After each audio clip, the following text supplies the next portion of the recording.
तो यहाँ पर वर्णन करते हैं शिव को व हरि को व रुद्र को व विनिश्चक ये तेषु निर्गुणा को व एतम नच्छिन्दन्ति संशयम्। तो ऋषियों ने पूछा शिव कौन है, हरि कौन है, रुद्र कौन है, ब्रह्मा जी कौन है, इनमें निर्गुण कौन है, सगुण कौन है। ये जो संदेह है हमको दूर करिए, हमारा जो संदेह है तो दूर करिए। इस प्रकार से उन्होंने सूर्य जी से स्वयं ऋषि ने पूछा। तो सूर्य जी ने वर्णन किया कि निर्गुण निराकार परमात्मा सिद्ध है। उसने माया को स्वीकार किया तो उसकी अंतर्यामी संज्ञा हो जाती है। वही अंतर्यामी संज्ञा जब पंचभूतों का निर्माण करता है तो पंचभूतों का निर्माण करने के पश्चात पंचीकरण कर लेता है। फिर उसमें अपने शरीर से दो पुरुष, एक स्त्री एक पुरुष को निकालता है। तो एक अपने शरीर से स्त्री पुरुषों में एक स्थूल शरीर अपने शरीर से पुरुष को निकालता है। जो माया समृद्ध ईश्वर है, जिसकी शक्ति है शिव शक्ति के नाम, वो शक्ति अपने शरीर से स्त्री निकालती है। तो दोनों को उस जो पुरुष स्त्री मिलती है, माया और प्रकृति और पुरुष, उनका नाम हो जाता है विष्णु और लक्ष्मी, महानारायण और नारायणी, महानारायण और महानारायण, अतो नारायण अतो नारायण, जो प्रकृति और पुरुष कहलाते हैं। अब भाई प्रकृति को साधना करते करते उनके शरीर से इतना जल हो जाता है, वो पूरा ब्रह्मांड जल में हो जाता है। उस जल में वो शयन करते हैं। तो शयन करने से उनके जब जिस जल में शयन करते हैं उसी जल शयन करते करते उनकी नाभि से एक कमल निकलता है। कमल से निकलते ही ब्रह्मा जी उस कमल से प्रकट हो जाते हैं। तो कहते हैं निर्गुण निराकार परमात्मा माया स्वीकार करता है तो उसकी सबल ब्रह्म हो जाती है। कहीं शिव शक्ति से संकल्प कर पंचभूतों का संकल्प करके सिद्धि करके हिरण्यगर्भ की उत्पत्ति करते हैं। उसको हिरण्यगर्भ ही विष्णु कहलाते हैं। जो सबल ब्रह्म ईश्वर का कहलाता है वेद उपनिषद में, और उपनिषद में यहाँ पर जो विष्णु भगवान है वह उपनिषद में हिरण्यगर्भ कहलाता है। और जो ब्रह्मा जी हैं वेद उपनिषद जो पुराण आदि में, तो उपनिषद में उसको विराट बोलते हैं। तो सबसे पहले ईश्वर ने पंचीकरण करने के पश्चात हिरण्यगर्भ को उत्पन्न किया। हिरण्यगर्भ सूक्ष्म शरीर का अभिमान देता है, बिना स्थूल के नहीं रह पाता, इसलिए स्थूल शरीर का निर्माण किया तो विराट उत्पन्न हुआ। तो विराट को ब्रह्मा कहते हैं, हिरण्यगर्भ को विष्णु कहते हैं, सबल ब्रह्म को रुद्र यानी शिव कहते हैं। अब उस रुद्र के बाद जो निर्गुण निराकार परमात्मा है वो निर्गुण निराकार कहलाता है। इस प्रकार से उपनिषद के अनुसार वो वर्णन किया। यहाँ पर वो जो निर्गुण निराकार परमात्मा कौन है, शिव है। बाकी निर्गुण निराकार परमात्मा शिव है, वही ब्रह्मा विष्णु रुद्र बन करके ब्रह्मा बनकर सिद्धि करता है, विष्णु बनकर पालन करता है, रुद्र बनकर संहार करता है। इस प्रकार से ये वर्णन किया। अब आगे कहते हैं ज्ञान का स्वरूप का वर्णन करते हैं।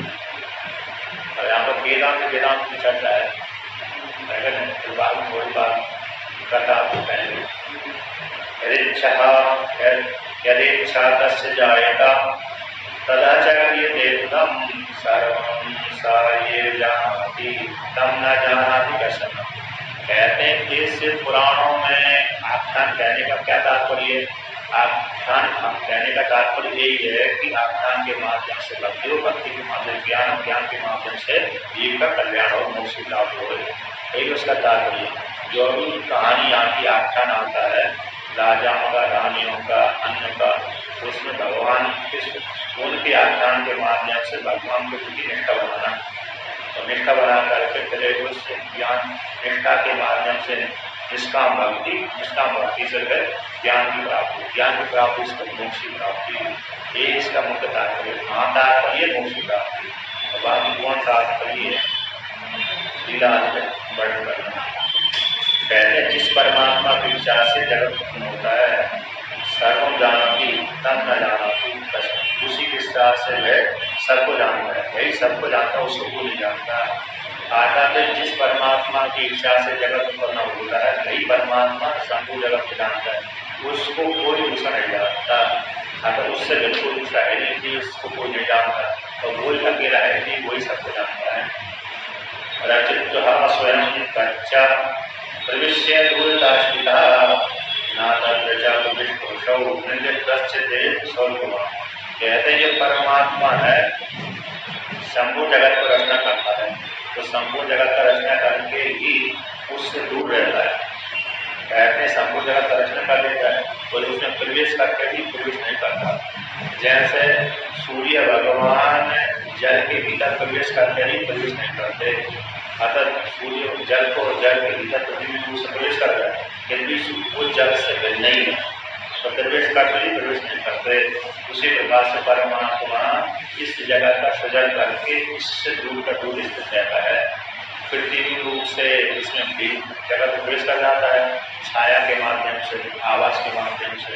जैसे सूर्य भगवान का पृथ्वी इन परछाई इन प्रकाश से जल के भीतर पड़ जाता है, दर्पण के भीतर हमारा पृथ्वी पड़ जाता है, तो हम दर्पण के भीतर प्रवेश करते हुए तो उसमें उस दर्पण से बाहर ही रहते हैं, लेकिन मात्र प्रवेश से जैसा दिखता है, वास्तव में प्रवेश नहीं हुआ। उसी प्रकार से परमात्मा जैसे हम उस दर्पण में प्रवेश करने के पश्चात भी हम उस दर्पण से अब उसके भीतर रहने वाले जीवन से हम विपारवान नहीं होते, उसी प्रकार से परमात्मा की जगत का सृजन करके भी इसके भीतर प्रवेश होता हुआ भी इससे विपारवान नहीं होता। ना तत्वचा प्रवेश हो निर्लिप्तश्चित स्वरूपान, कहते वहां पर प्रवेश हो जाने पर ये उससे विपारवान नहीं होता। यथा ज्योतिषश्चैव जलातो प्रतिबिंबितः वस्तुतानां प्रवेशो गति तथैव शिवा स्वयं। कहते जो जैसे ज्योति यहाँ है, सूर्य है, चंद्रमा है, अग्नि की ज्योतियां जल के भीतर प्रवेश करती हैं पृथ्वी रूप से, तो वास्तव में उन पृथ्वी जल की ज्योतियों जल के भीतर की ज्योतियां वास्तव में प्रवेश नहीं करती। उसी प्रकार से शिव जी है। वस्तुतस्तु स्वयं सर्वं प्रमोहि भास्ते शुभा अज्ञानं च मतिर्भेदो नास्ति अन्यच्च द्वैतः। वास्तव में तो जो पर ब्रह्मी सबको आप आकान करके भास हो रहा है, जितना जगत प्रपंच जो परमात्मा ही है, किंतु व्यक्ति बुद्धि के संसर्ग को दोष रहेगा, जितना जगत माने परमात्मा ही है, किंतु व्यक्ति की जो बुद्धि है वो भेद पैदा हो गई, वही के कारण बुद्धि में भेद पैदा हो जाने से व्यर्थ दिखता है, किंतु उस परमात्मा की कोई इच्छा नहीं है। दर्शनेषु च सर्वेषु मति भेदा प्रदर्श्यते परम वेदांतिनो नित्यं अद्वैतम प्रतिष्ठते। कहते हैं 6 आस्तिक दर्शन होते हैं, 6 नास्तिक दर्शन होते हैं, तो 6 आस्तिक दर्शन और 6 नास्तिक दर्शन है, तो उसमें से जो 11 दर्शन होते हैं, जो 11 दर्शन जैसे मति के भेद को लेने वाले होते हैं, ये अलग है, ये अलग है, ये अलग है, ये अलग है, ऐसा बोध कराने वाले हैं। किंतु वेदांत एक दर्शन ऐसा ही है जो अद्वितीय आत्मा को बोध कराता है कि एक को छोड़कर दूसरा है नहीं है, तो इसलिए अद्वितीय जो वेदांत दर्शन है वो सबसे श्रेष्ठ दर्शन है। बाकी अन्य जो दर्शन होते हैं नैयायिकों का है, प्रणव का है, मीमांसक पूर्व मीमांसकों का है, सांख्यमत है, ठीक, और वेदांत के 6 आस्तिक दर्शन होते हैं, पूर्व मीमांसा, उत्तर मीमांसा। तो पूर्व मीमांसा के रचिता है जैमिनी आचार्य, उत्तर मीमांसा के रचिता व्यास भगवान है।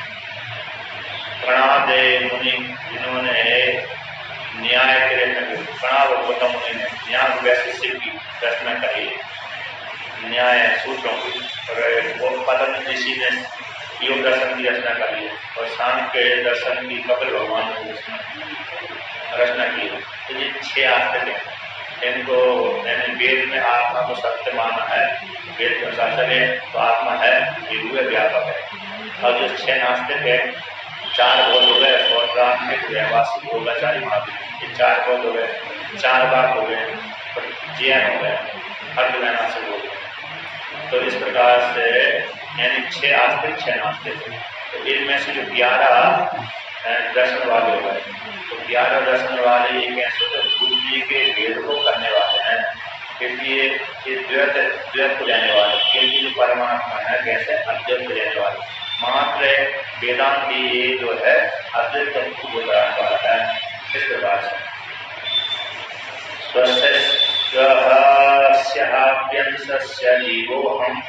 जीवो अंशो है मोहितः वशः अन्यो हमें जाना कि दया मुक्तो भविष्य। तो यहाँ पर कहते हैं स्वेस्य अपि अंशस्य शिव जीव अंश, यदि स्वे का जो जीव है परमात्मा का अंश है, अविद्या के द्वारा मोह के अधीन हो गया, मोह से अविद्या को लेकर बस अविद्या के अधीन हो गया, अविद्या के बस में जाने का है, अविद्या से होकर के अपने को जीव संज्ञा मानने लगा। यद्यपि जो जीव परमात्मा जीव है परमात्मा का अंश है, किंतु अंश से होता वो अभी अंश नहीं बल्कि परमात्मा ही है। कहते हैं जब जो अविद्या के अधीन होता है तो वह अपने से भिन्न भिन्न को जानता है। जब वो अविद्या उसकी निवृत्त हो जाती है तब वह शिव जी को जान लेना मुक्त हो जाता है। ममई वहां से जीव लोग जीव का सनातन, जो ईश्वर अंश जीव अविनाशी, ईश्वर का जो अंश जीव है वह अविनाशी है, जीव के समान जीव है, वास्तव में वो जीव है नहीं। जैसे जल है कि जल के भीतर सूर्य का पृथ्वी में गया हुआ है, तो वास्तव में पृथ्वी में सत्य नहीं है, अथवा पृथ्वी में है तो सूर्य से कोई भिन्न नहीं है, सूर्य रूपी है। जो जल के भीतर गया हुआ है जो पृथ्वी में है वह सूर्य से भिन्न नहीं है, एक तो सत्य भी नहीं है और एक तो सूर्य से भिन्न भी नहीं है। पंचदशी के अनुसार आवास है, उचित आवास के अनुसार तो वो मिथ्या होता है। पंचदशी में जो आवासवाद है बात सामान्य है, उसके अनुसार तो जो सूर्य का पृथ्वी जल के भीतर जाता है वो मिथ्या होता है।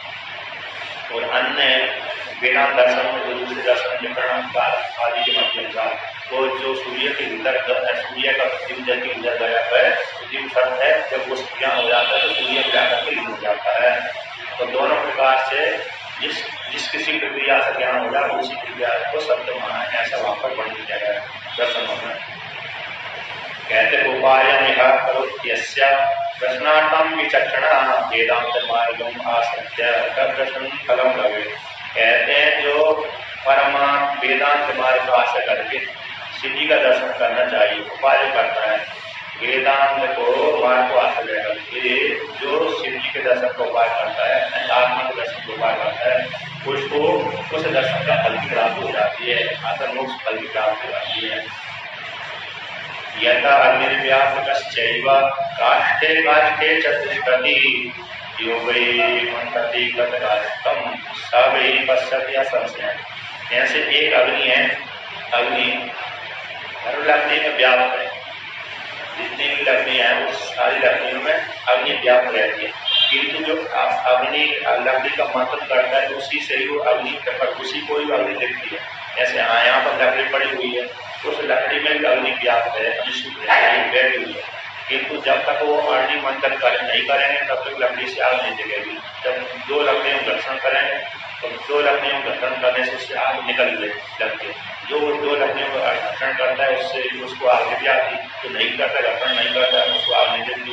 जैसे कि लकड़ी के भीतर आग बैठी है, जैसे जंगल में जो आग लगती है तो आग लगाने के लिए नहीं जाता है नहीं, अपने आप ही जंगल में आग लगती है, तो अपने आप आग लगती है तब लगती है जब दो लकड़ी वहाँ पर घर्षण करते करते करते उसमें गर्माहट पैदा हो जाती है। जो लकड़ी के भीतर है आग है पहले से अनुसूचित है, लेकिन गुप्त रूप से रह रही है। अब जब घर्षण करेंगे साधन करेंगे तो अपने आप प्रकट हो जाती है। फिर पूरे आग जो लकड़ियों में आग लगे, जंगल में आग लगे, आग लगा करके वो सारी जंगल को जला देती है, फिर वो आग भी शांत हो जाती है।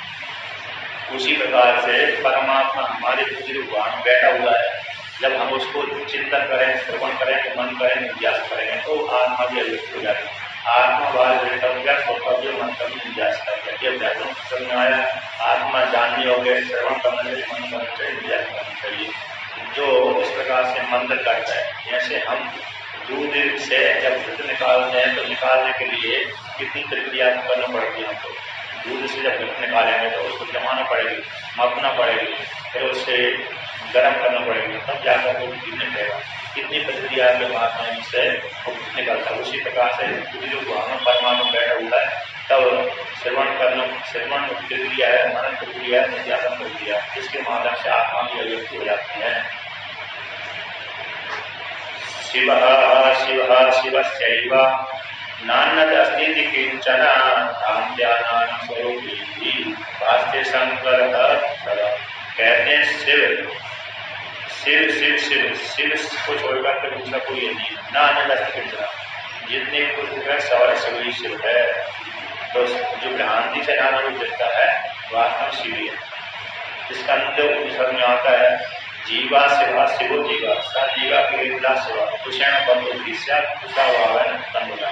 जीव शिव है, शिव जीव है, तो जीव ही शिव है। जैसे चावल है, जब उसे चावल छिलके के साइड होता है तो उसको घी बोलते हैं, जब छिलके को हटा दिया जाता है तो उसको चावल बोलते हैं। तो तुष से युक्त होता है, छिलके से युक्त होता है उसको घी कह देते हैं, जब तुष निकाल लेते हैं चावल कह लेते हैं, तंडो के बाद दाम है नहीं। तो उस प्रकार से उसी प्रकार से जब उपाधि हटा दी तो शिव हो गया, उपाधि युक्त कर दिया तो जीव हो गया। कहते हैं जीव में और शिव में है कोई भेद नहीं, जितना कुछ है सारा ईश्वर ही ईश्वर है। अब आगे कहते हैं यदा एकम चैव सूर्याख्यम ज्योतिर्नाना विदम जनई जलादोचा विशेषण दृश्यते तत्दैव सा। कहते हैं एक भगवान सूर्य भगवान है, ऊपर दिख रहे हैं। अब 10-20 हजार घड़े लग दिए, 10-20 हजार घड़े में सूर्य भगवान का और घड़े के भीतर बढ़ दिया जल। अब किसी में जल है लाल रंग का रख दिया, किसी में पीले रंग का जल रख दिया, रंग बोल दिया, और रंग की विशेषता से वहां का वो जीव है सूर्य का मुख्य लाल पीला आदि दिखता है। पृथ्वी में लाल पीला हो जाता है उपाधि रहेगा, सूर्य रूप में कुछ भी नहीं होता, सूर्य तो हवा एक ही है, किंतु जल की विशेषता से वो पृथ्वी में लाल पीला सा दिखता है, किंतु पृथ्वी में वो सूर्य को भेद नहीं है। जैसे दूसरा उदाहरण देते हैं यतएकं च सुवर्णादि मिलितं रजतादिना अल्पमूल्यं प्रजायेत तथा जीवोऽप्यहम्यता। कहते हैं जैसे एक सुवर्ण है, जब सुवर्ण अकेला होता है तो कोई दोष नहीं है, जब सुवर्ण के साथ चांदी मिला दी जाती है तो उसका मूल्य घट जाता है। जब तक स्वर्ण है तब तक उसका मूल्य बड़ा पूरा मूल्य मिलता है, पूरा धन इसकी इतनी कीमत इतनी है। जब उसे सोने में चांदी मिला देते हैं उसी काल में सोने की कीमत कैसे हो जाती है, घट जाती है। उसी प्रकार से जब ब्रह्म रहता है तब तो वो शुद्ध रहता है, जब उसमें अविद्या उपाधि स्वीकार कर दी जाती है तो उसी जीव संज्ञा हो जाती है। तो जब उपाधि हटा देंगे, जैसे चांदी निकाल देंगे सोने से अलग कर देंगे, सोना सोना पुनः खराब निकल जाएगा। उसी प्रकार से जीव उपाधि हटा देने से ब्रह्म पुनः जो जीव था उसकी बना हुआ है तो उपाधि लेंगे, पुनः वो जीव संज्ञा निवृत्त होती से हो जाता है।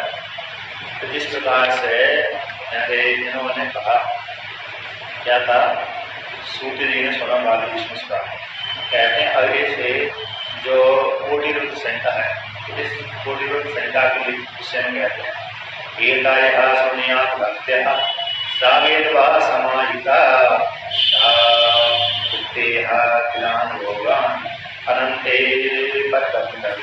जो कोई भी व्यक्ति इसे कोटि ही रुद्र संहिता को श्रवण करता है अथवा सुनाता है, सामान्य चित्त होकर के भक्ति से होकर के जो लोग श्रवण करता है अथवा सुनाता है, तो ऐसे श्रवण करने वाला व्यक्ति और सुनाने वाले व्यक्ति दोनों भी ये है शरीर में रह करके बहुत से लोगों को बोल करके अंत में परगति को प्राप्त हो जाता, परागति को प्राप्त हो जाते हैं। इस प्रकार से पढ़ेंगे। अब कहते हैं उमा संहिता, उमा संहिता को वर्णन करते हैं।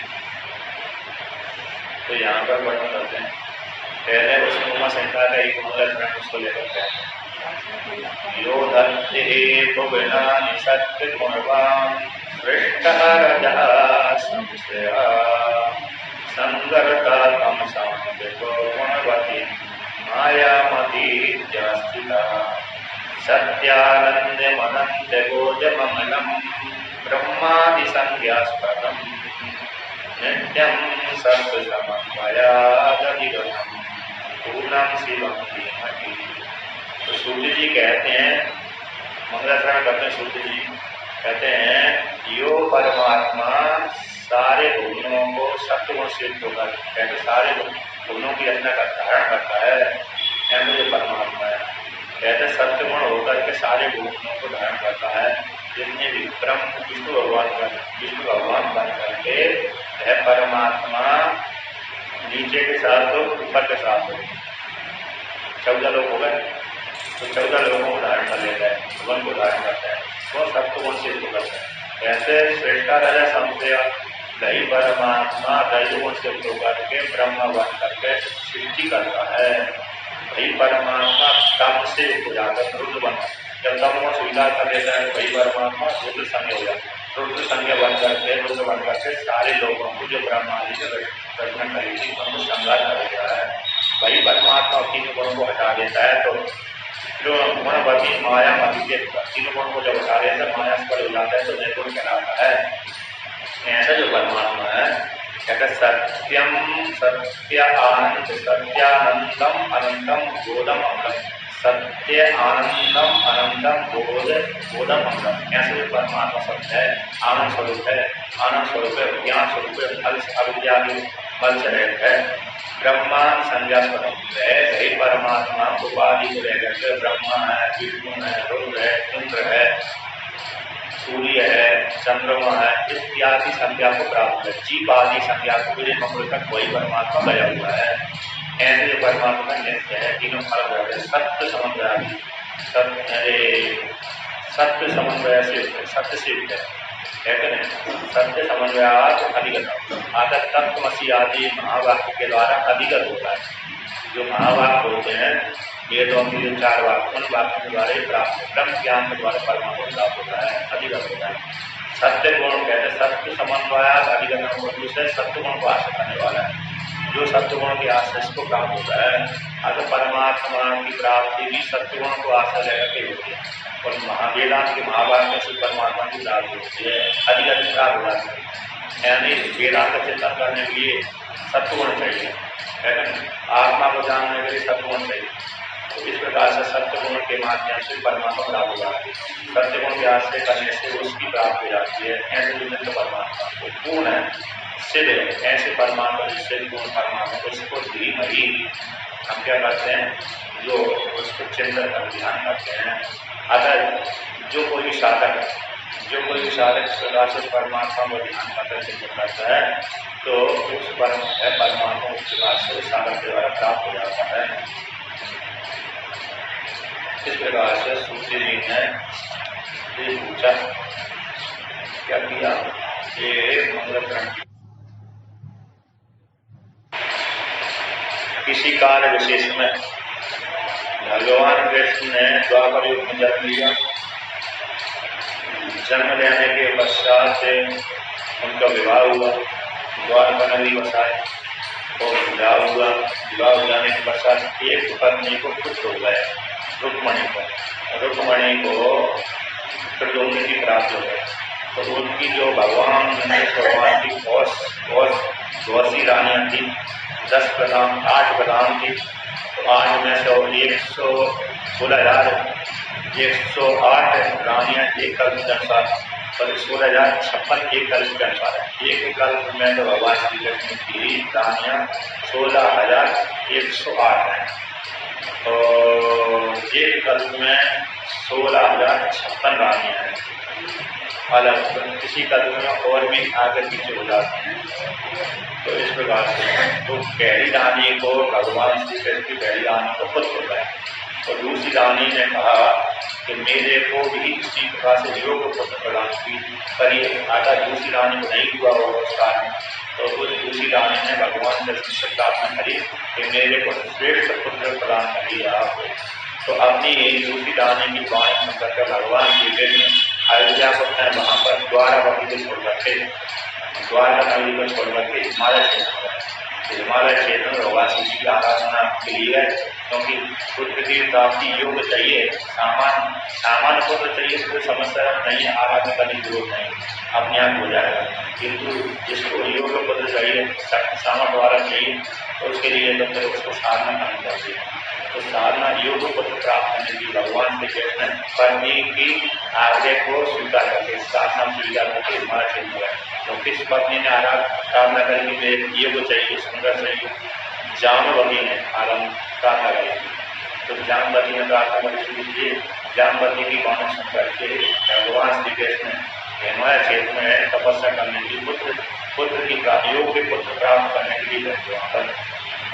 तो वहाँ पर जा करके है भगवान श्री कृष्ण कैलाश पर्वत को गए, तो वहाँ पर उन्होंने उपमन्यु नाम के ऋषि को देखा।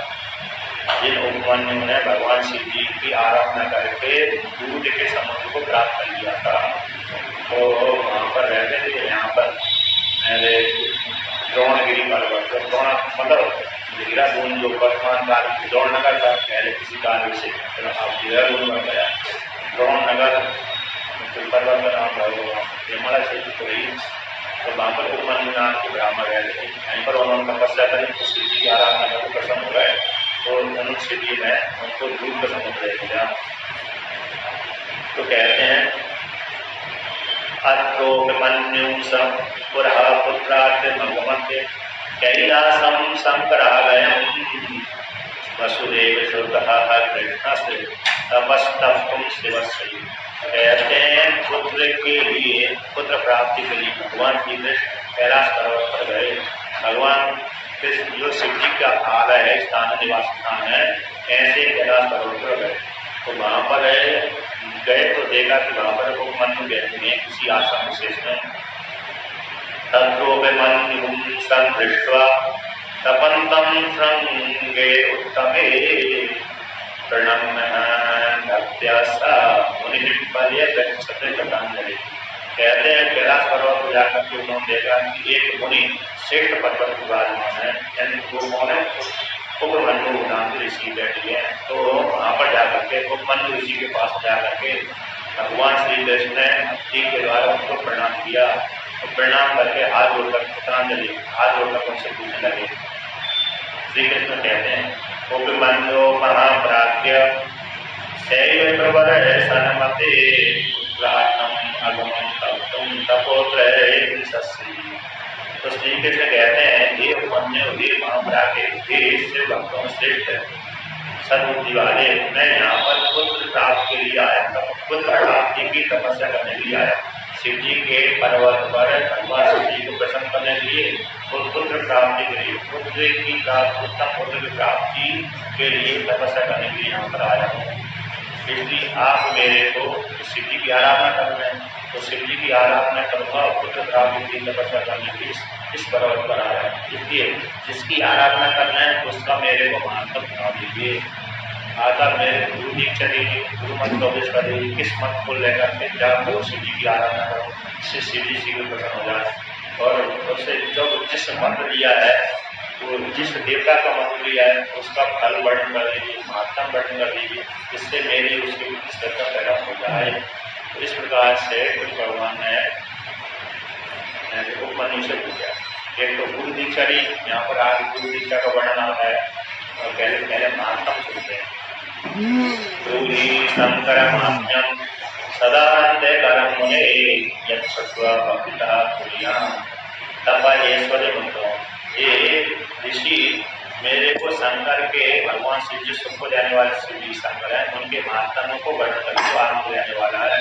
इसको सुनकर के मेरी भक्ति श्रद्धा कैसे भक्ति से पूरा श्रद्धा से होकर शिव के प्रति में समर्पण हो जाऊँ और समर्पण होकर के उत्तम कर्म को आरम्भ करूँ, ऐश्वर्य से युक्त होकर के सर्वोत्तम तप करूँ, मतलब श्रेष्ठ उत्तम तप करूँ भक्ति से होकर के। जब मैं महात्म सुनूंगा तो महात्म सुनते ही भक्ति बढ़ जाएगी, भक्ति बढ़ जाने से श्रद्धा विश्वास आदि हो जाएगी। मेरे मन में भेद संशय नहीं रहेगा। हो सकते दस हम देंगे नहीं देंगे, कोई कहता नहीं है। तो इस प्रकार से कोई निष्ठा टिका नहीं सकता। यदि महात्म ने नहीं सुना है तो दूसरे व्यक्ति निष्ठा को टिका देते हैं। यदि महात्म सुन लिया तो निष्ठा बनी रही, टिका नहीं सकते। क्योंकि महात्म जरूर सुनना चाहिए। वशिष्ठस्य वासुदेवस्य धीमता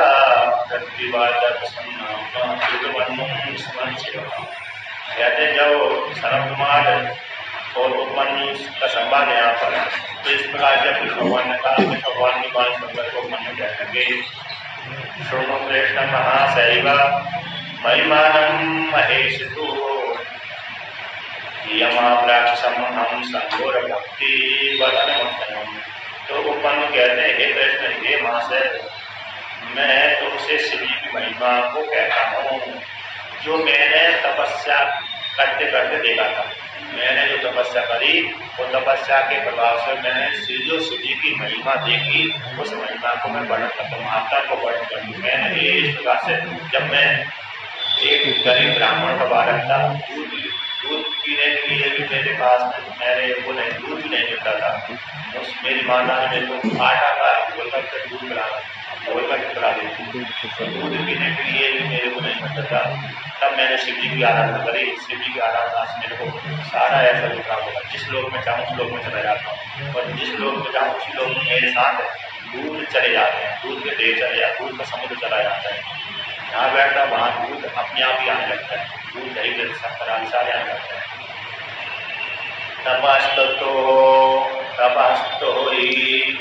तपस्तो हम समक्षम शंकरम च वे तदायुगान परिवारम समस्तम च विवादेन अपराधिका।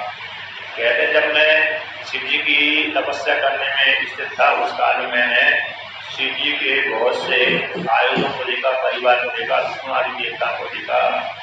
शिव जी की आराधना, जब इस काल में शिव जी की आराधना कर रहा था, तो तपस्या करते करते मेरे को बहुत आश्चर्य देखा, बहुत चमत्कार देखे। कहते हैं सोयमानहम अजस्रम सुखमप्यम एकपादम महागणम सज्ज्वाल है तब। जब जिस काल में तपस्या कर रहा था, उस काल में मैंने शिव जी को देखा। ब्रह्मा के 3 अंशों से युक्त होता है, ब्रह्मा आदि के 3 अंशों से, ब्रह्मा विष्णु आदि है, ब्रह्मा विष्णु महेश, इन तीनों से युक्त होकर के मैंने शिव जी को देखा। एक पाद वाले शिव जी, एक प्याद वाले को देखा, विशाल दाढ़ वाले को देखा। उनके मुख में बहुत से सारे जगह समा रहा था, भक्षण कर रहे थे। उनके शरीर से कहते हैं ज्योतियां निकल रही थी, किरण निकल रही थी। यस्य कल्पांत समहे विश्वम संगति ध्रुवम भविष्य लोक के लोके सहस्रारे।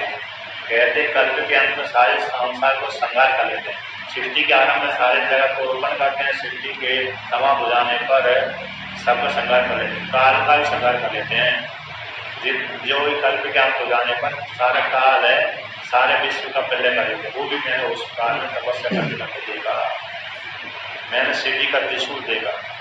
शिव जी का जो त्रिशूल है, 3 सूल वाला है, किसी को देखा। उस त्रिशूल ने मानधाता को मार दिया था, कोई नहीं देगा।